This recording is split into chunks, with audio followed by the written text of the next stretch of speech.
Welcome back to the Machine Learning Conference. My name is Sarah Schlotthauer, and I am an editor for jackcenter.com. The following session is about an introduction to natural language generation, and it is hosted by Christoph Henkelmann. Before I pass it over to him, just a quick reminder, please use the swap card chat for any questions that you have, or if you need any help via our technical staff, if there are any problems. You could use it for chatting, commenting on the session, and if there is time, then Christoph Henkelmann can answer all your questions and refer to your comments. And with that, I am pleased to announce Christoph Henkelmann. Take it away. Well, thank you, Sarah, for the kind introduction. As Sarah already said, feel free to ask questions in the chat. So we can make this a bit more interactive, helps me to better steer the talk in a direction that's interesting for you. Well, so let's get started. Let me just quickly share the screen. So as Sarah said, last chance to get out. This is the introduction to natural language generation. Hope you're in the right session. Quick word about me. My name is Christoph Henkelmann. I'm the CTO and founder of Divisio. It's an artificial intelligence company from Cologne. And I studied computer science here in Bonn, and I've been doing IT for 20 years now. And yeah, I'm a getting things done guy. So I like if things work at the end. That happens if you start your own company because you got to pay the bills. And if you're interested in the stuff I show you, you can either follow our company on Twitter at Divisio AI, or you can follow me personally at C. Henkelmann. Okay. So let's dive right in. When we talk about NLG, or natural language generation, it's important to define the terms first, because sometimes they are not used precisely. There are very different variants. So when we talk about natural language in this context, we talk about textual data. So basically anything you can save in a text file. We're not talking about images of text. That is called OCR. So if you scan something with your phone, that's not what we are considering right now. We're also not considering spoken language. That area is called STT and TTS, speech to text and text to speech. Basically, OCR and STT are both precursors for natural language processing and generation. First, you got to somehow get language into your system. But we assume that everything we are dealing with is already plain text. So that's what we're working with. The overall field is the field of natural language processing. So that is everything when we process natural language written text. And this is often subdivided into NLG, what we will dive into today, and NLU, natural language understanding. NLU is not so often used. The term NLU is not so often used, and you will often find that people use NLP instead of NLU. It's a bit confusing, but if you keep this overview here in mind, that should make it clearer. So in this Venn diagram you should see on your screen, I already added a few examples. We will look at those in more detail, just to better define the field of natural language generation, because I think a few examples are better than some formal definition. Okay, the obvious example, it's like the hello world of natural language generation is generating weather reports. So this is an example of an automatic system that generates weather reports. What this system does, it takes the forecast data, what temperature to expect, how much rain to expect, etc., and turns it into a text that should be better understandable or organically understandable by humans. So the goal is to turn data, weather forecast data, into a fluent written text. This is from a paper I found where they describe such a system in more detail. It's a very nice paper. You see the link at the bottom of the screen. And also, I think you will be given access to the slides. So if it's interest, all these examples I'm giving to you, you can have a closer look. So another typical example is finance text. This is a German finance text that we generated. We, of course, have an NLG system. That's why I'm giving this talk, because we work with that every day. And finance is also an area that is well suited to natural language generation, because you have hard data. For example, in this case, it's the data for a certain stock at the end of a day. And this is turned into a hopefully well-written text. This is also a very current example of a paper that made some waves. It's a paper on summarizing. So another natural language area is summarization. You have an existing text that's pretty long, and you just want a shorter version of it to get the idea of what the text is about. So basically creating an abstract or a summary. And this abstract is the abstract of the paper about an algorithm that creates abstracts, and the algorithm created the abstract itself. So this is, of course, pretty cool that the abstract for the paper about the system to create abstracts was created by the system to create abstracts. So if you want to look at state-of-the-art summarization, this is the paper I would recommend. And then, of course, you cannot talk about NLG without having a look at GPT, which we will also do later. GPT uses something called language modeling, which is also an area of natural language generation. Language modeling basically means that a system is giving a part of text that can, for example, be written by a human. You see this in this example at the top of the screen in cursive writing, where there's a prompt given by a human, and the system will try to finish the text all by itself. And this is the famous unicorn example by GPT-2. If you haven't heard of it yet, this is something you should definitely look into if you want to know what the state of the art in language modeling is at the moment. There you will see the URL as well. And this was quite, yeah, I would almost say shocking, because the system managed to create quite a long, almost coherent text. And it was a pretty creative text, which really didn't give the expression to be machine generated. So this is, was quite a big example. It really changed the way current language modeling is done at the moment. So yeah, the famous unicorn example. Another natural language generation example is translation, because here we also generate text. Also, it's in a way, it's similar to summarization, because also summarization takes existing text and creates new text from it. In translation, of course, this also happens, but we switch the language.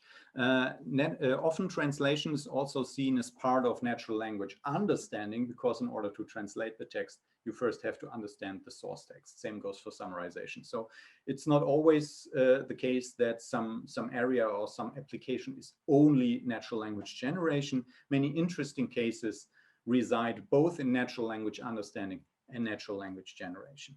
This is the example is the world's best translation software, which is not Google Translate, but DeepL. If you ever had the chance, haven't had the chance yet to try it out, I recommend it. It's also a company here from Cologne. And I like this example a lot, because it's, compared to Google, rather a small company, but their translation engine is one generation ahead of what Google Translate can do. It's really amazing. Okay, another example are chatbots. They are pretty popular, have become pretty popular in the last few years. Here, the natural language generation is simply generating an answer to a question. So there are various ways in which this can be realized. In many ways, from the natural language generation standpoint, chatbots are the simplest example. Then, however, they have other challenges. So this is also a good example. It's a Belgian company called ChatLayer AI. They also have a very, very good chatbot engine, which is also, in my opinion, superior to the one Google has. So if you talk about these things, you tend to think it's always Google or IBM or something that have the best tech. But interestingly so, often there are good examples outside which are even better, because those little companies focus on only one application. So how do they do it? Which is, of course, what interests you most about this whole area. Like, how do you do natural language generation? And there's a very nice paper I'm citing here. Basically, I will summarize the paper for you. It just means you do you implement a lot of rules, a lot of hacks. It's a lot of templates. So basically, pre-written text. Humans write text that is then reused by the engine, and simply a lot of coding. And that is still state of the art for commercial controllable content. So most or basically all systems that generate controllable text, where you can determine what actually is present in the output, is still largely just programming. Things are changing fast. We've seen that with the GPT-3, GPT-2, GPT-3, all the transformer models, which are not rule-based at all. We will see what the difference to the rule-based approach is later, but these systems are getting better at such a speed that I think that in a couple of years, state of the art won't be a rule-based approach anymore, or at least a hybrid version. So sometimes this rule-based approach is also called good old AI, but we just learned that it's still state of the art, and this is how you do it these days. So let's have a quick look at the tasks you have to solve if you want to generate text with good old AI. There's the task of content determination. What should we put in the text? What is the data that interests us? Then there's the question of text structuring. How do we approach the overall large structure of the text? And then sentence aggregation. Now that we know the structure of the text, what should we put in one individual sentence? Then there's something called lexicalization. So we now know what we want to put in one sentence, but what words do you want to use to do that? And then there's the referring expression generation, where we want to find the right words to identify domain objects. So domain objects, for example, in the financial area would be a stock, or a quote, or a drop, or a gap. So all these things we talk about. And then the last step is called linguistic realization, where we basically take all those little bits and pieces and put them together into one coherent text. Now, this is an idealized view of this.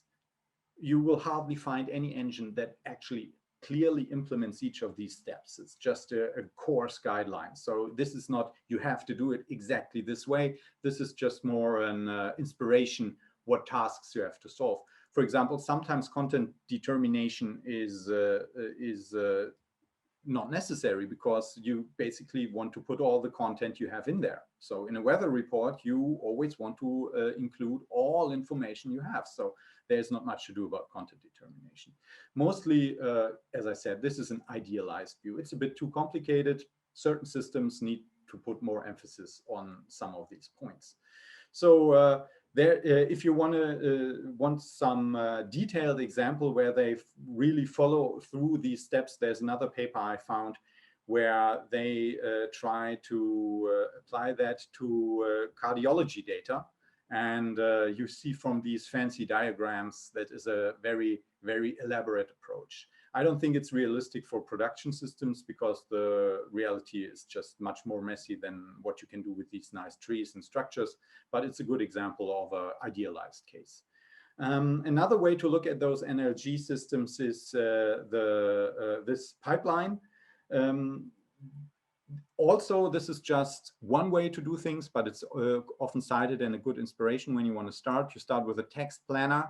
This basically plans the overall structure of the text, followed by a sentence planner, which plans each individual sentence. And then the last step is the realizer, which actually formulates the final sentence.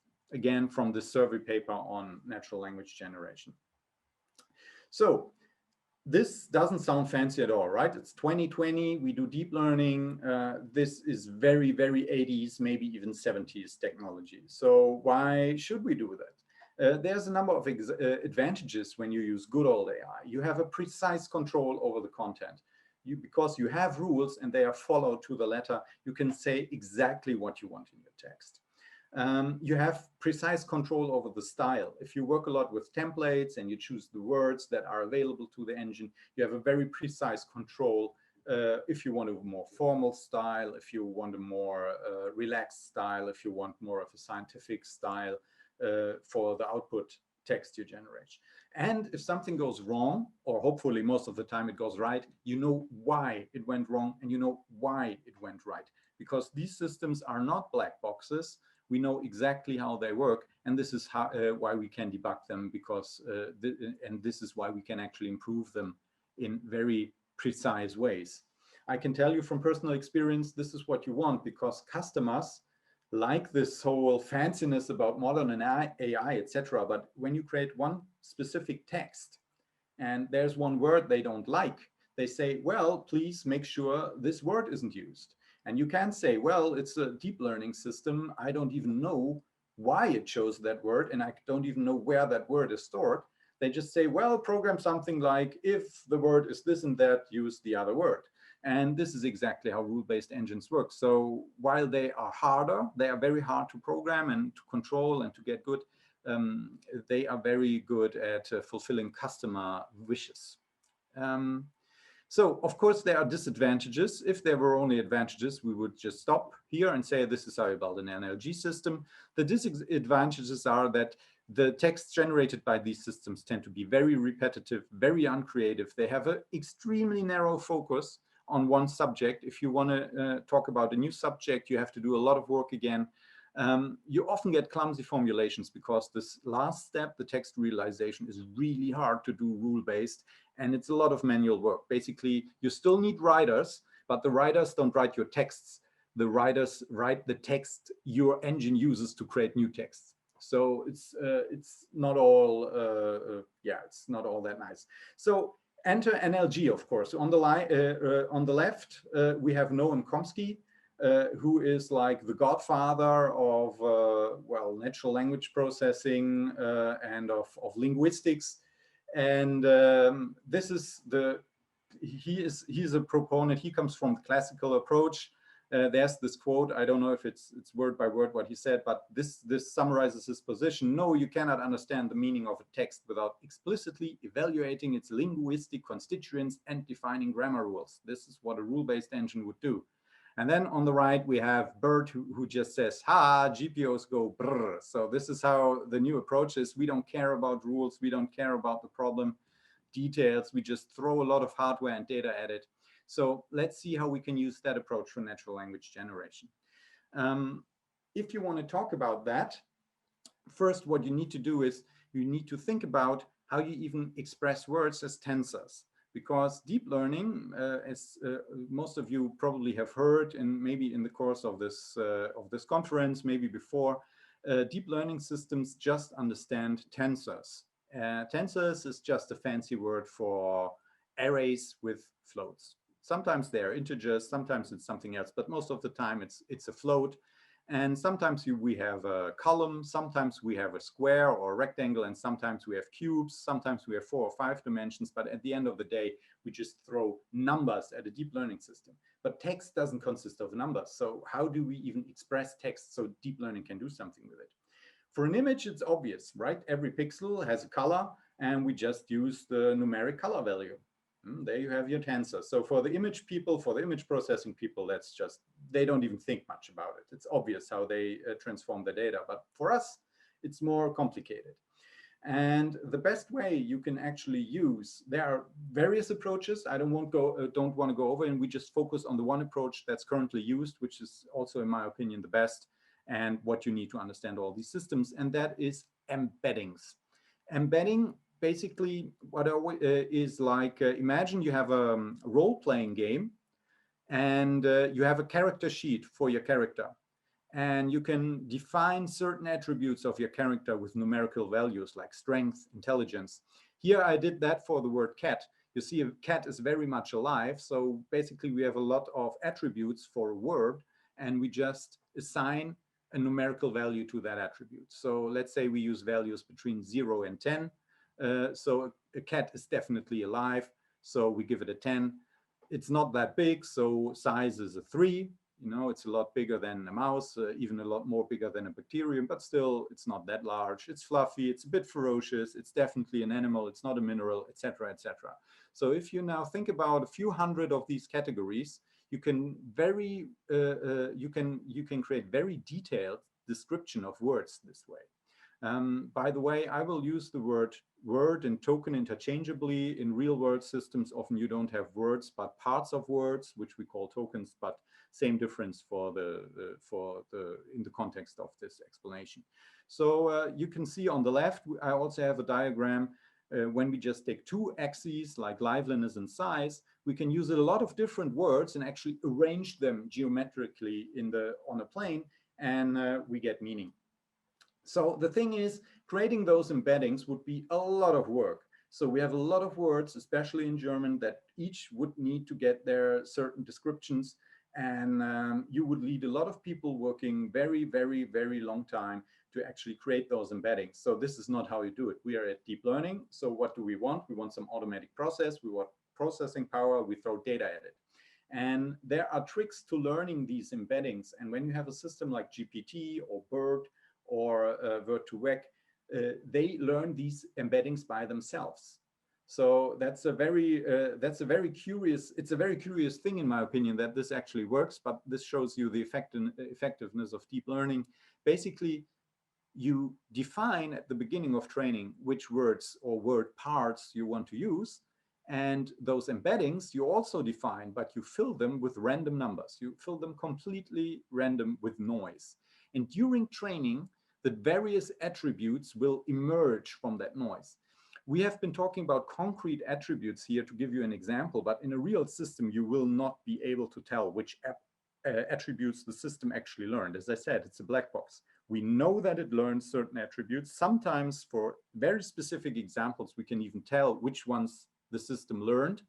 But this is, of course, a simplified view. So you can't say this one float value tells you if it's an animal or not. It's not that simple. It's a simplified view. But in essence, this is how it works. So the next trick of these systems, how they work, is attention layers. You probably have heard of them so far. They are all the rage in natural language processing, and slowly they're actually moving into image processing as well. They are a new type of neural network layer that allows a neural network to look at its input and basically set different parts of its input in relation to each other, which is something, when you think about language, is what you need. Yeah, when you, for example, say the big brown fox jumps over the lazy dog, what color does the fox have? Brown, because brown stands in English, it stands before the fox. And if a adjective stands before a noun in English, we know that the adjective is in relation to the noun. And we also know who jumps over whom because of the over and the way the sentence is ordered. So order and relation are extremely important for language. And this is why attention layers are so useful for language. This is actually a very nice visualization of those layers in a BERT system. There are, of course, more layers and more attentions. This is just an excerpt. But here you can say each of these little squares is one so-called is one attention layer. And on the left is the input, and on the right is another input. And you see how the input is basically referring, the two inputs are referring to each other. In very many cases, you use, for the two inputs, you duplicate your inputs. So basically a sentence looks at itself.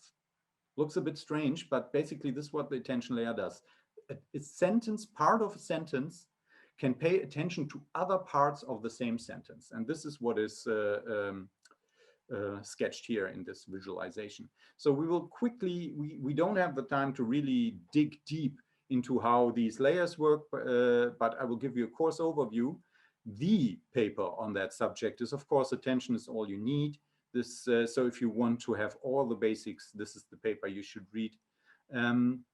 We see here, we have the input, those embeddings I was talking about. Just imagine that white is a 0 and black is a 10. And then you have your embedding vectors as I illustrated them before. they only have 3 numbers. In reality, it's more like 200, 300, 500, 2000 float values per embedding. And how this network works is that there's this self-attention layer, which I showed you in the previous slide. And that's basically it. All the rest, all the other components you see here are very simple, and they have been used in neural networks before. The little plus sign with the arrow that goes around the side is what we call the skip connection. They have been used in computer vision for at least, I think, 4 or 5 or 6 years, for a very long time. We have normalization layers, which are bread and butter for any deep network. This normalization layer simply makes sure that the overall systems converge. And there's one little trick where there's a fully connected layer that basically is applied to each individual token.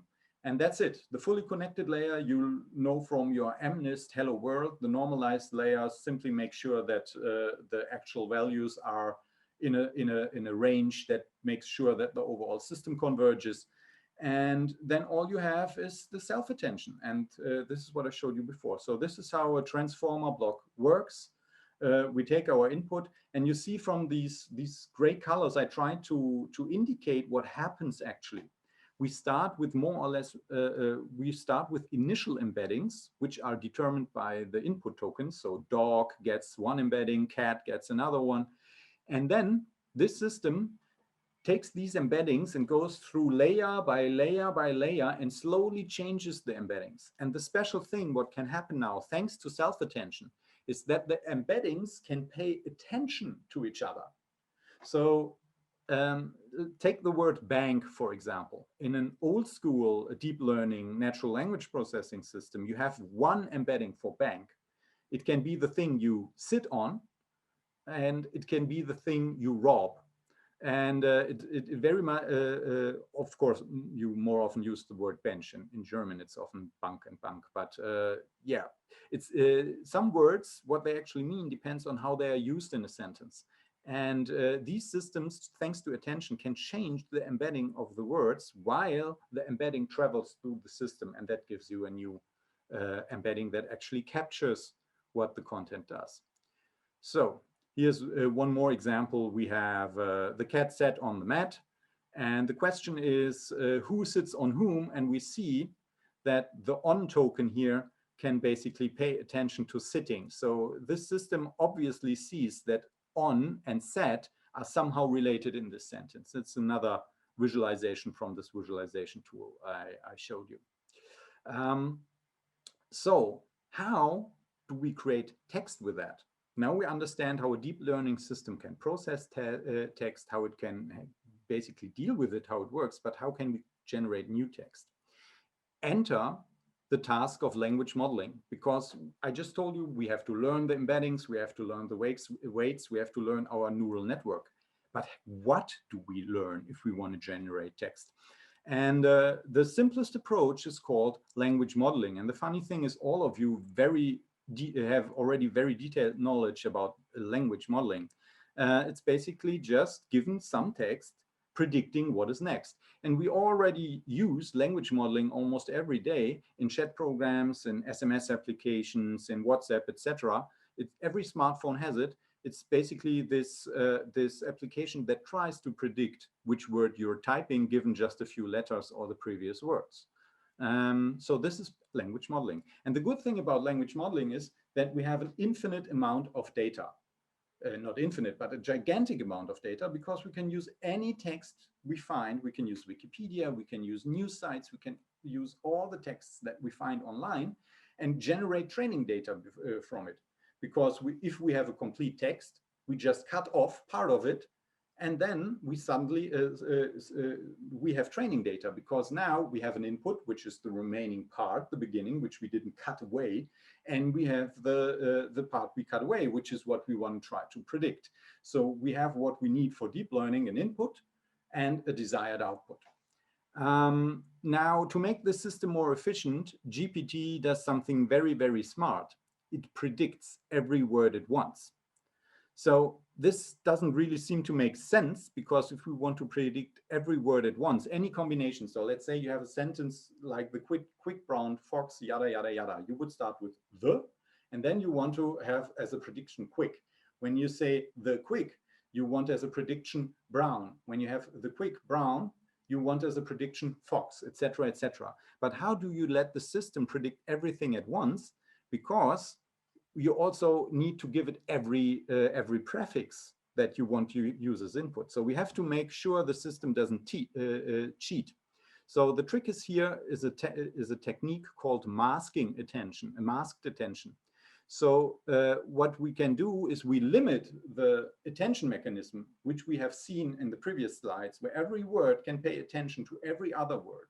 And now we break the attention mechanism in a way. We deliberately break it so a word can only pay attention to itself and the previous words.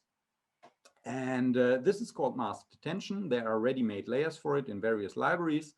And when you do that, you get a fancy new term called autoregressive transformer models. So it always sounds a bit more impressive if you have a word for that. So what we're doing, GPT, if you want to sound smart, you can say, well, GPT is actually an autoregressive transformer model. Sounds very smart. So to illustrate this point, this is a normal attention where every token can pay attention to every other token. And oh, I think I forgot a slide. Ah, no, I'm sorry. Very sorry. This is the same slide we had previously, this one. And here you can see on the right that the word on can pay attention to any other word. So we see in the right column that, for example, lay also gets some attention because it's slightly blue. And the word on can pay attention to every other word here. In this example, when we use masked attention, you see that the column with the blue squares now is much shorter. On can now only pay attention to itself and the previous words. And this is what happens in a masked self-attention layer. The next word, the, will be able to pay attention to itself and on, set, cat, the, etc., etc. So we now know what attention layers are. We know what masked attention is. We know what embeddings are, and we know how we can train these systems. So time to look at GPT, which has been in the press so much, at some more detailed examples. So first, before we can get to our embeddings, we tokenize our input with an algorithm called byte pair coding. By the way, I am not a fan of byte pair coding. Internally at our company, we use something else, which we think is much more efficient. You can see that from the word carbon dioxide, you would expect to have two embeddings, carbon and dioxide. Regrettably, byte pair coding turns it into the token C, R, B, on, D, I, ox. So it's not a very good tokenization, if you ask me. Of course, I chose a bad example here to illustrate my point. Each of these tokens we get from tokenization is then turned or mapped to its input embedding. And as with everything in deep learning, the first step is when we start learning is everything is initialized randomly. So embeddings in that way work exactly like any other deep learning layer, any deep learning parameter, it's randomly initialized. And then all that happens, the GPT architecture is very, very boring. All that happens is that there's a gigantic stack of these attention layers that I showed on the previous slides on top of each other. That's all. It's just gigantic embeddings, gigantic layers. So the parameters are just big. That is GPT. It's just big, big, big, and a lot of layers. And then what happens is they train it on a few terabytes of text data. And in the way I just showed you with masked attention. So GPT learns to predict text given previous text. So we have seen a lot in the press about GPT-1, GPT-2, GPT-3. The question is, what is the difference between these models? And it's very, very simple. GPT-2 is bigger than GPT-1 and GPT-3 is bigger than GPT-2. And frankly, I have an idea what the novel thing about GPT-4 will be. So yeah, the actual takeaway from GPT, which is very interesting, is that you can train systems to such a size. So the interesting thing about GPT, which some examples are given in the paper, but not all of them, is basically the engineering. Simply getting a system of that size to train on such a large cluster of machines. That is in my opinion, the most impressive feat of GPT. And it shows that actually increasing the size still gives you a gain, because GPT-3's output is significantly better than GPT-2's, and the same goes for GPT-2 and GPT-1. However, in my opinion, it's interesting to this point, but it's not the way forward. So OpenAI basically claims the road to general AI is just making the systems ridiculously large. I don't think it. I think the next really big step will not come from increasing the size by another order of magnitude. It will come from even smarter architectures. But still, GPT-2 and 3 are pretty impressive systems. So now we know how embedding works, et cetera, et cetera. We know how it trains. And let's say now we have a working GPT system. How do we generate text with GPT? Well, that's very simple. GPT has learned to generate text given other text. So everything we do with GPT regarding natural language generation, and actually any other task as well, is simply by finding a correct way to phrase our input, which is funny. It's a bit like a genie that fulfills your wishes, but you have to be very, very, very careful how you phrase your question. So what you do is you give GPT a prompt, and then you let GPT finish it token by token. So let's say we want to generate a system that generates answers to questions. So we can prime GPT with the input given here. That's an actual example from a guy who had access to GPT-3 and run various tests with it and published them on his blog. It's a very, very interesting post. I am giving the URL at the bottom of the screen. I can fully recommend you have a look at that post. And we have a number of questions and their answers. And then what you can do is you give it another question and let it finish that text. And it will generate the text for you. And the funny thing in that way is that you can get it to answer any questions. And there we see the problem of systems like GPT. It will answer any question. It will never say, wait a moment, that question doesn't make sense. It doesn't have an answer. For example, there's a very good example that I like here at the screen is how many rainbows does it take to jump from Hawaii to 17? That sentence does not make any sense at all. But GPT will readily give you any answer. It takes 2 rainbows to jump from Hawaii to 17, which syntactically makes sense, but it doesn't make any sense semantically regarding its contents. And you can ask GPT, do you understand these questions? And of course, it will tell you, yes, I understand these questions. The overall application is pretty impressive, that a system just by given other text knows what you want from it. Well, knowing, we have to be very careful here. This is not really AI as people expect it from science fiction. Still, some people see this and they claim, wow, this is general AI. This is not. This is a stochastic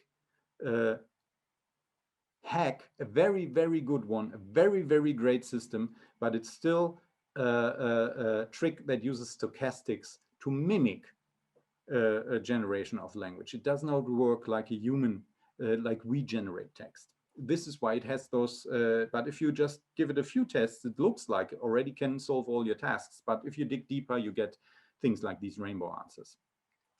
So what do we take away from that text generation with GPT? We see that GPT can be steered in a certain direction. So it's not like you give it any input and just it does anything with it. So we can give it a direction. We could generate weather reports. Yeah, we could generate financial text with it, but we cannot force it to use certain information. We have a direction. We can influence to use certain information, but we cannot force it. And the problem is, if there are gaps for which GPT doesn't have information, it will just fill them out any way it sees fit. And this is what you see here with the rainbow example. So let's imagine a more realistic use case. You want to create hotel descriptions with generated text, which is very useful for things like search engine optimization, landing pages. Say you have a platform that rents out hotel rooms and you have thousands and thousands of hotels in your database and you want a nice landing page for each of them. Sounds good, right? We give it the information about the hotel and let GPT just generate text. And it will generate very nice sounding text. The problem is it will generate any text it sees fit. So for maybe a hotel in the center of Cologne, which some of you may not know is in the center of Germany, far away from the sea, it might generate a text that says, this hotel has a very short walk to the beach. And we don't really have a beach in Cologne.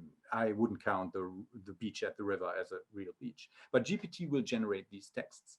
A rule-based system can prevent that. We cannot prevent that with GPT. So the pros, what are the pros of a system like GPT? By the way, we have 5 minutes left. Sarah, do we have any questions at the moment? Okay, none? Yes, we have a question about, 1 second, let me scroll up, about embeddings. Someone asks, did I understand correctly that embeddings are predefined? How do you do that? And is there a general good embedding set? As I said, they are predefined in the sense that you define when you start training how large they are, but you fill them with random data. The actual definition of the embeddings emerges from the actual training. So you start with a random embedding and let the deep learning system figure them out. Normally these days, you always learn embeddings from scratch. So if you train a new system from scratch, you also learn the embeddings. But there are very good pre-trained embeddings which you can download. So if you just Google Word2Vec glove, like the glove for the hand embeddings, you can download pre-trained embeddings for a number of languages. So there's both. Yeah. Okay. So that's it. No other questions? Then let's quickly, we are almost at the end anyway. Let's talk about the pros and cons. The good thing about using deep learning for natural language generation is that the output is extremely realistic, it's creative, it's varied, and it's very hard at first glance to tell apart from human output. And once you have trained such a system, you can quickly switch domains. So it's very versatile and reusable. But also, like I said, with a rule-based approach, why don't we use it for everything if it's okay, if it's so great? We have some serious drawbacks. Like most deep learning systems, they are what I've heard the term clever Hans models. Clever Hans was a German horse that supposedly could do math. Of course, it couldn't. It was just very sensitive to its handlers, so it felt basically you would give clever Hans a simple math task and it would stomp its hoof until it got the right solution. So it'd say 5 minus 3 and it would stomp its hoof 2 times, which was very impressive. But what it actually could do, it could sense the tension in the crowd and it would simply stop when it got the right result.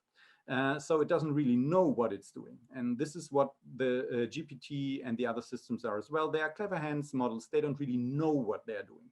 You have no control over the content. You have no precise control over wording. And which is worse, the worst thing is that it makes up facts, which is very dangerous for serious text, but it's very good for misinformation, propaganda, and fake news. So it can be dangerous. So let's quickly round this off. I think just quickly showing you what we do, I think one of the ways forwards will be hybrid models, which try to use strengths from both areas. This is what we do. We combine a rule-based approach with a BERT-based approach, which gives us more control over, which allows us to generate more organic texts. I think many other people will do that as well. And I think we slightly run out of time. One last slide I have, but we also have time for some more questions. Any more questions maybe that we should discuss right now before I dive into the last slide?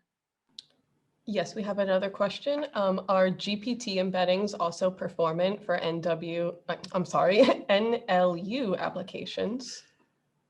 I think so. I have never seen anybody try this to this point, but what I would rather recommend is a BERT system for reasons I don't want to go too much in there, but you could definitely try it. So a very simple approach would simply be to not do language prediction with the GPT, but just take input, run it through GPT, and then you get your final embeddings, and then maybe do other tasks. This is what you do, for example, with transfer training, and this is how all the great BERT results work. They do exactly that. You have a pre-trained BERT system, not a GPT system. It works slightly different.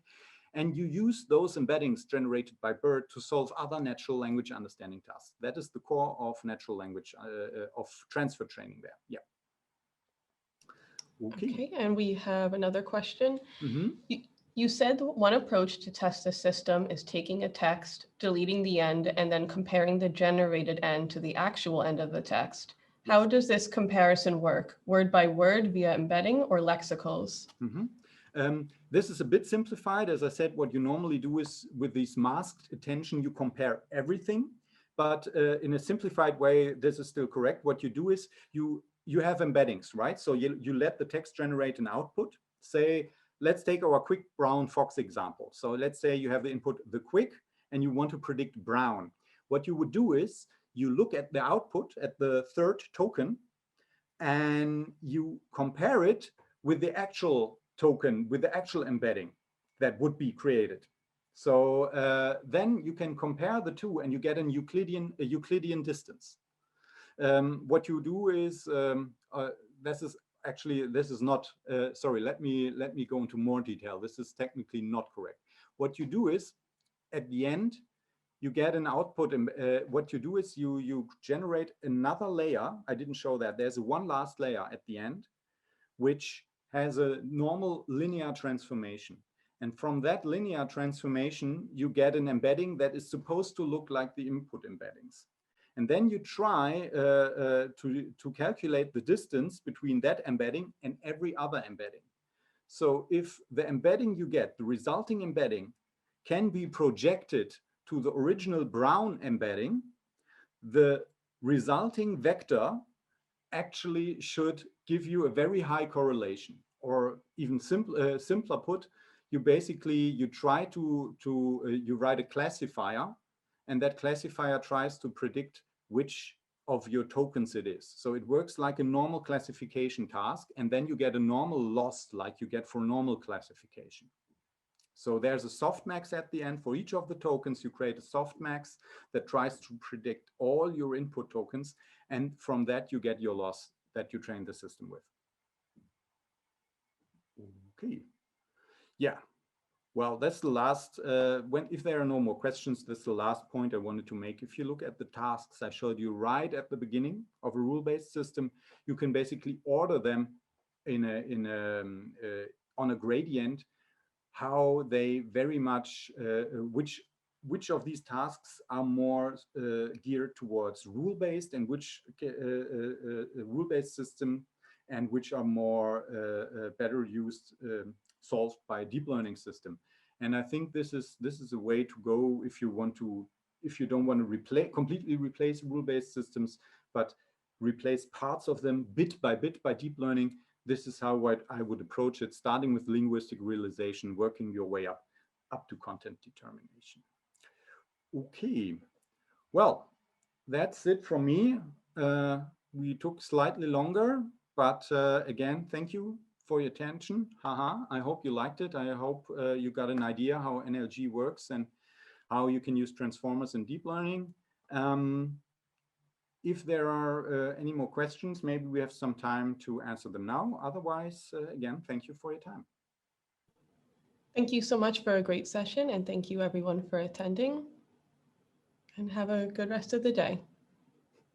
Okay, bye.